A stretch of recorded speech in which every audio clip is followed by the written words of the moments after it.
श्री राधे राधे।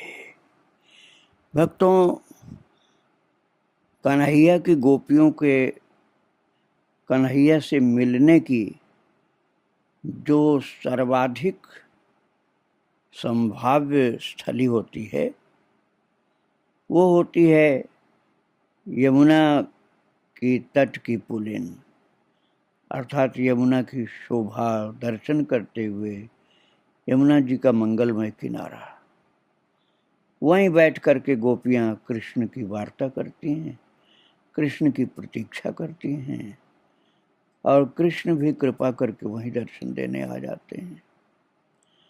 और कृष्ण के आने के पहले ही अधिकतर गोपियां पहुंची हुई होती हैं। और आप आश्चर्य मत करना, श्री राधा रानी भी वहाँ भगवान कृष्ण का दर्शन करती हैं, सम्मिलन होता है। मैं कुंज निकुंज की बातें अभी नहीं कर रहा हूँ, मैं तो यमुना तट के मिलन की बात कर रहा हूँ। यमुना तट पर गोपियों के साथ किशोरी जी विराजमान हैं और एक गोपी कह रही, किशोरी जी आज स्वर्ण कलशी छोड़ करके ये माटी की मटकिया क्यों लाई हो? रोजाना तो सोने की कलशी में यमुना जल लेने आती थी आप, आज माटी की मटकी इसमें जल ले चलोगी? तो राधा रानी ने कहा, सखी मिट्टी की गागर के जल से कुल देवी प्रसन्न होती है। श्री किशोरी जी ने मुस्कुरा करके अपने सहज मधुर स्वर में कहा, मिट्टी की गागर के जल से कुल देवी प्रसन्न होगी। अब देखो, सबसे बड़ी दुनिया की देवी तो स्वयं राधा रानी, अब उनको प्रसन्न करना है तो कृष्ण को प्रसन्न करना है। लेकिन वो बता रही हैं एक रिवाज की बात कि मिट्टी की गागर में जल ले चले तो कुल देवी प्रसन्न हो जाएंगी। और ये बात गोपी बताती है अपनी सखियों से कि हम सब घाट पर जल भरने आई थी, सम्मुख पुष्पित कदम्ब के नीचे श्याम सुंदर अपने सखाओं के साथ हंस खेल रहे थे। कोई एकाध यमुना में नहा रहे थे। जो सखियां गगरी अपनी धो रही थीं, छोरे जल में डुबकी लगा करके उनकी गगरी पकड़ लेते थे। वे खींच करके डांटती तो हंसते हुए दूर भाग जाते। किशोरी जी कई सखाओं के साथ और कन्हैया के सखा भी और अपनी सखियों के साथ तमाल के नीचे विराजमान थी। सखियां तो पास में थी, सखा लोग दूर दूर से दर्शन कर रहे थे। और यमुना स्नान में तो बहुत निकट तक आ जाते थे, गोपियों के कलसी तक को पकड़ लेते थे, छू लेते थे, फिर डांट पड़ती थी, भागते थे वो। और फिर जो सखियों के साथ किशोरी जी विराजमान थी, तो इधर उधर ललिता विशाखा और सम्मुख अन्य सखियां भी थीं। तो सब जल भरने में जानबूझ करके विलंब कर रही थी आराम से। श्याम सुंदर के दर्शन का ऐसा सुयोग भला कब मिलता है, इसलिए क्या जल्दी अपने को, जल भर करके तो ले जाना है, लेकिन इतनी जल्दी नहीं कि ले करके भरे हो भागे, क्योंकि कन्हैया का इंतजार करना है। और किशोरी जी की एक बहुत प्यारी दुलारी मुंह लगी सखी है विभा।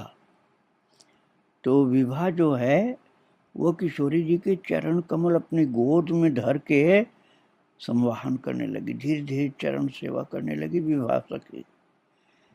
तो श्री जी बोली कि ये क्या करती है विभा? उन्होंने हाथ उसका धीरे से पकड़ा विभा का, किशोरी राधा रानी ने, और कहा ये क्या करती है तू? चरण दबा रही थी। तो वो बोली, श्रीजू हमारे ऐसे भाग्य कहाँ कि आपकी कुछ सेवा कर सकें। और विभा अपनी सखियों से बाद में बताती है कि मेरे नेत्र भर आए बोलते बोलते, और मेरा हाथ पकड़ रखी थी किशोरी जी कि तू ये क्या कर रही हो, चरण दबा रही थी मैं धीरे धीरे। तो जो आनंद श्याम सुंदर के स्पर्श दर्शन में है, वही आनंद किशोरी जी के स्पर्श दर्शन में भी है। बताती सखियों से विभा सखी कि कन्हैया के चरण दबाने में जो आनंद है, वही राधा रानी की चरण दबाने में, पद संवाहन में आनंद है। ये सत्य हम सब सखियां जानती हैं। बरसाने की सखियां हमसे अधिक सौभाग्यशाली हैं, उन्हें किशोरी जी की सेवा सहज प्राप्त है। विभा ये क्या कहती है, बहन तुम्हारे भाग्य की तो कहाँ समता नहीं, कोई समता नहीं। श्याम सुंदर के समीप निवास, जन्म से ही उनके दर्शन और साथ खेलने का महाभाग्य लेकर के आई हो तुम सब। सखियां ऐसी कहने लगी, गदगद कंठ से ये कहते हुए किशोरी जी ने, मुख्य रूप से किशोरी जी ऐसे बोली थी। बात है किशोरी जी को तो भगवान कृष्ण से अपार प्रेम है, और उन कृष्ण का दर्शन ये सखी बचपन से कर रहे हैं, विवाह आदि, क्योंकि कन्हैया के घर के निकट की हैं। अब वो जब कहने लगी कि श्याम सुंदर के समीप निवास, जन्म से ही उनके दर्शन और साथ खेलने का महाभाग्य लेकर आई हो तुम सब, किशोरी जी ने ऐसा कहा। और ऐसे बोलते बोलते प्यार भरे अपने दिव्य करार बिंद से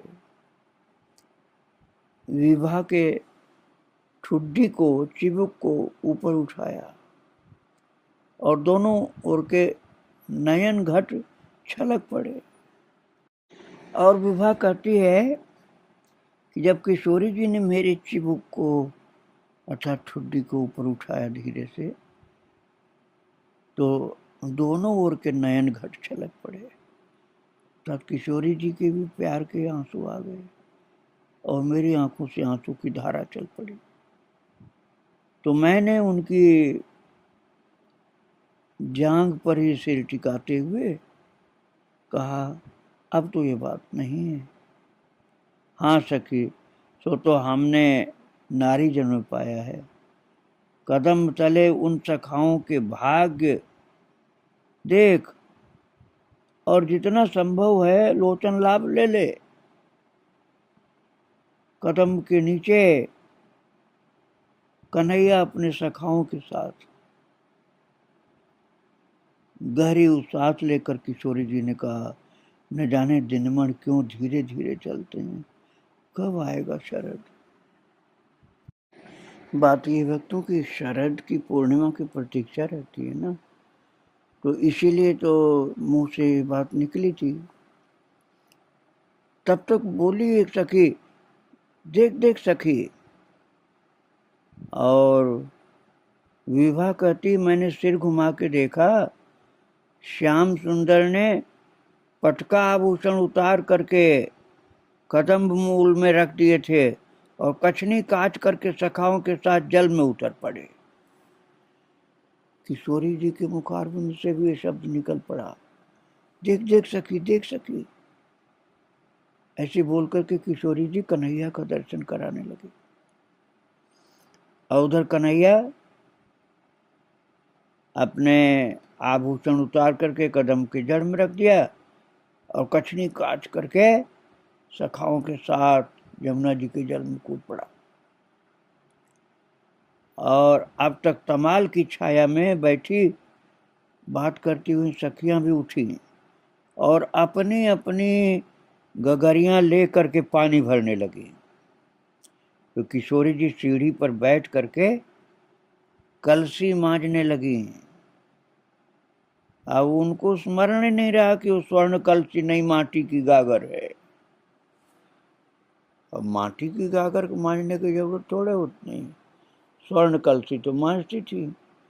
तो जैसे स्वर्ण कलसी मांजती थी ऐसे रगड़ करके माटी की गागर मांज रही। और उन्हें ही क्या, वहां किसी को भी ध्यान नहीं था। कोई भरी गागर उलट रही थी तो कोई गागर जल में डुबाए हुए आपा भूली बैठी थी। ये याद ही नहीं कि क्या कर रही, क्योंकि कृष्ण का दर्शन कर रही थी ये लोग। किसी की कलसी लहरों पर झोंके खा रही थी, कोई गागर के धोने के प्रयास में उसे और अधिक मिट्टी में लथेड़ रही थी, क्योंकि दृष्टि सबकी कृष्ण पर है।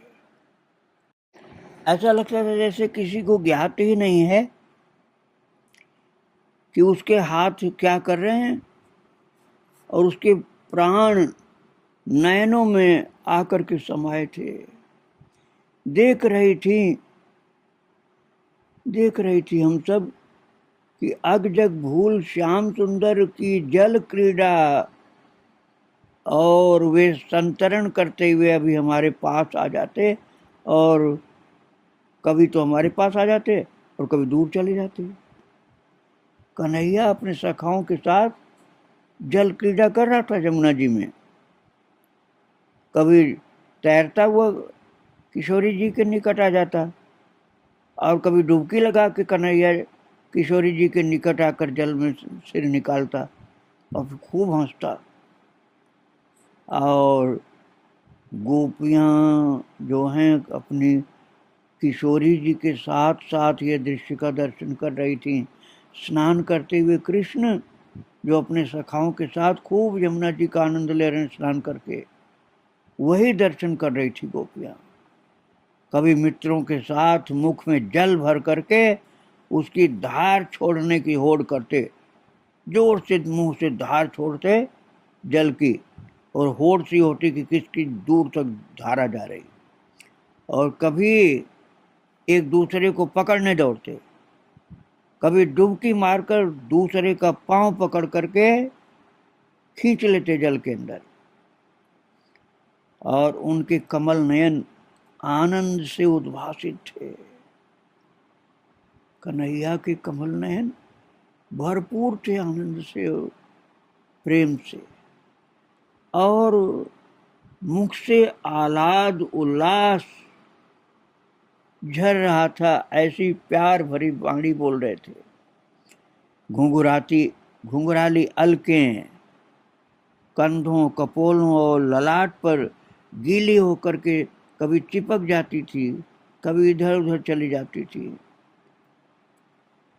और उनके हाथ पैरों के तलवे ऊपर उठते तो लगता कि जैसे सुंदर सुंदर कमल की प्यारी प्यारी पंखड़ियाँ लाल लाल जो हैं, वो कमल यमुना जी की लहरों पर नृत्य कर रहे हैं। किशोरी जी और उनकी सखियां आनंद विभोर थीं कृष्ण का दर्शन कर करके। और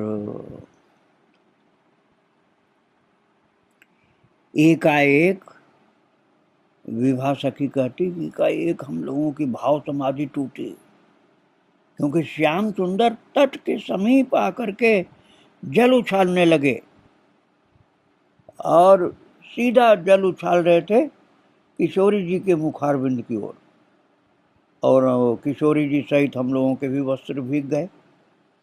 तो हम क्या करते? तो बहुत प्रेम से किशोरी जी बोली कि क्या करते हो कन्हैया, देखो हम सब भीग गए। और किशोरी जी ने तो बहुत धीरे से कहा था, लेकिन और सखियां जोर से बोली थी, क्या करते हो कन्हैया, देखो हम सब भीग गए। तो कृष्ण का अच्छा ही तो हुआ, जल में उतर करके नहीं नहाए तो मैंने नहला दिया।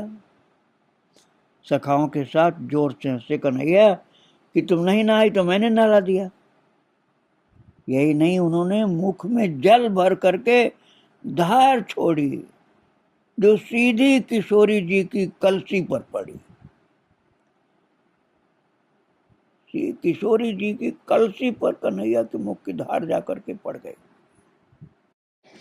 हाँ भक्तों, तो जब वो कन्हैया के मुंह की यमुना की धार आकर के सीधी पड़ी किशोरी जी की कलसी पर, तो चंद्रावली जी चिढ़ करके बोली, बड़े घर के ढोटा कहाओ श्याम सुंदर, और तुम्हारी ऐसी करनी। कहाते तो बड़े घर के ढोटा अर्थात बड़े घर का बच्चा, और ऐसी करनी कुल देवी की पूजा के लिए हम जल भरने आई और तुमने कलसी जूठी कर दी, वो उस पर अपने मुंह का पानी फेंक दिया तुमने। जोर से धार तुमने मुंह की छोड़ी और किशोरी जी की कलसी पर पड़ा है वो धार। जल की धार तुमने डाल दी कलसी पर किशोरी जी। देवी देवताओं का भी डर नहीं तुमको। इन लक्षणों से कोई तुम्हारे गांव में बसा भी रहेगा। और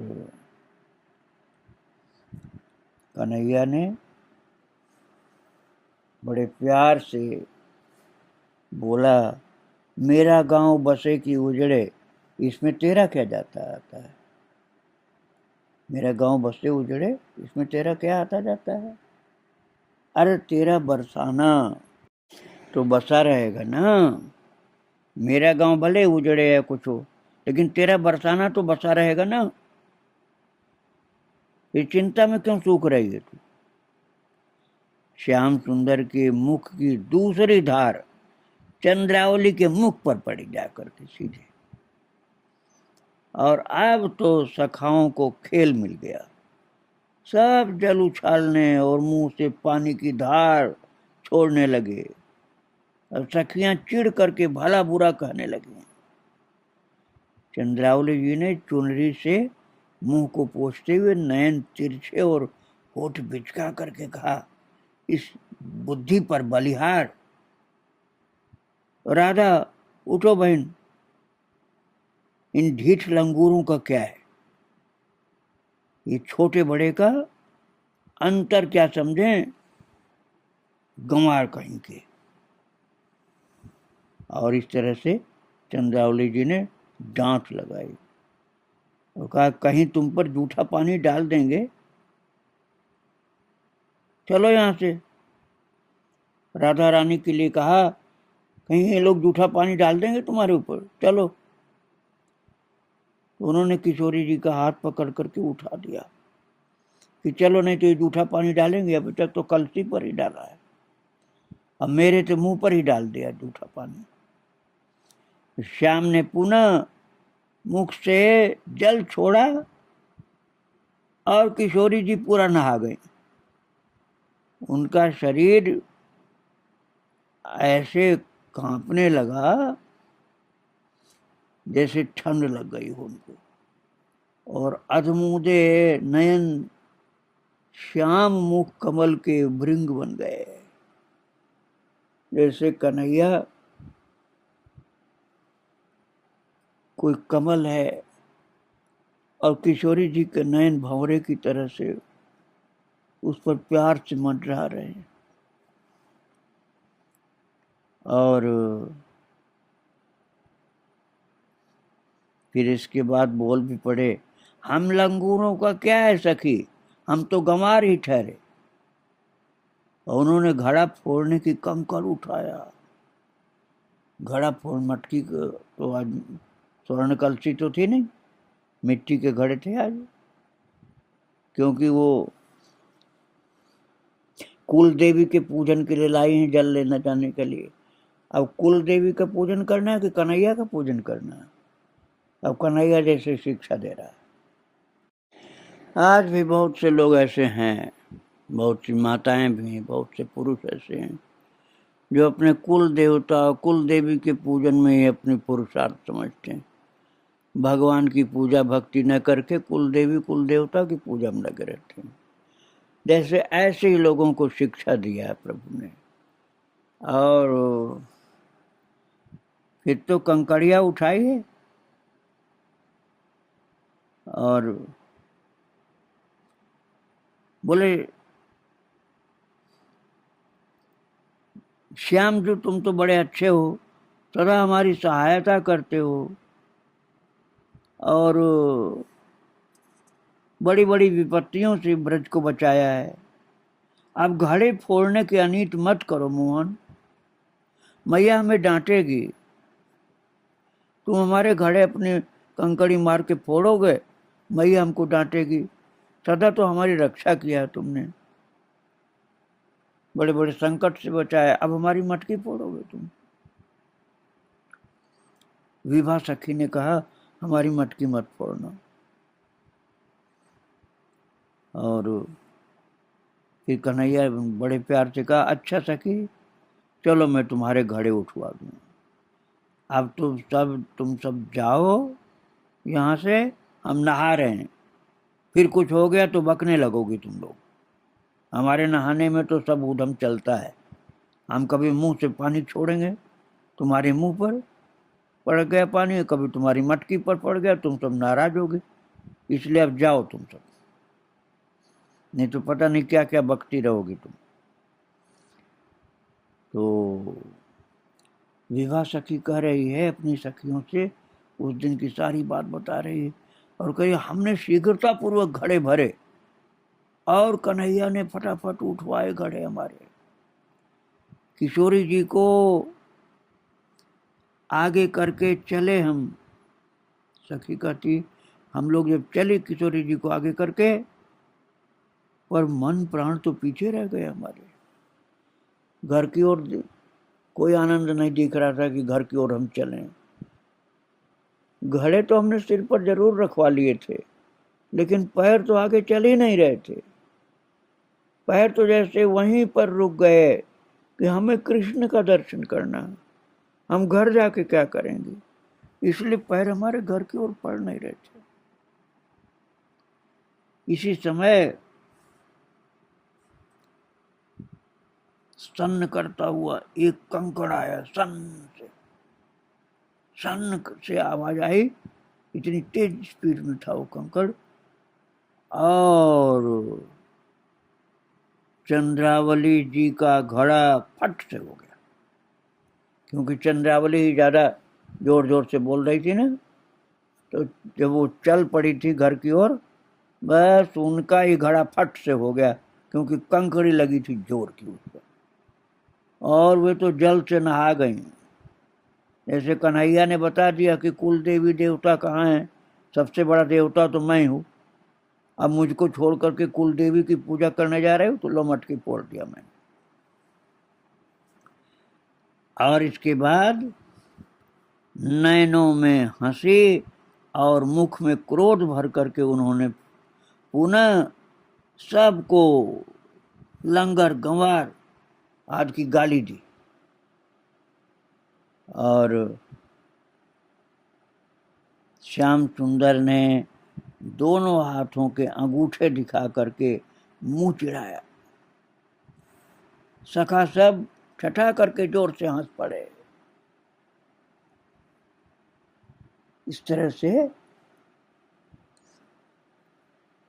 सखियों के ऊपर कृपा की है गोपाल ने, दर्शन दिया है, अपना प्रसादी भी दिया, छेड़छाड़ भी हो गई, मटकी भी फोड़ दिया, जैसे आज समझा दिया कि कोई कुल देवी देवता नहीं होता मेरे सामने, पूजा करनी है तो मेरी करो, ब्रज में कोई देवी देवता नहीं होता है, केवल मैं ही हूँ। और फिर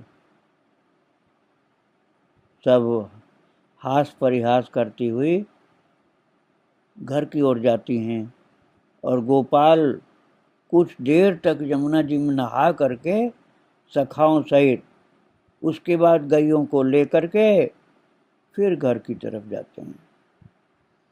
यही छवि रखो अपने मन में, आगे की लीला फिर सुनाऊंगा। श्री राधे राधे। इन महान भाग्यशालिनी गोपियों और परम कृपालु भगवान कृष्ण और उनके महान सखाओं को बारंबार प्रणाम। श्री राधे राधे, श्री राधे।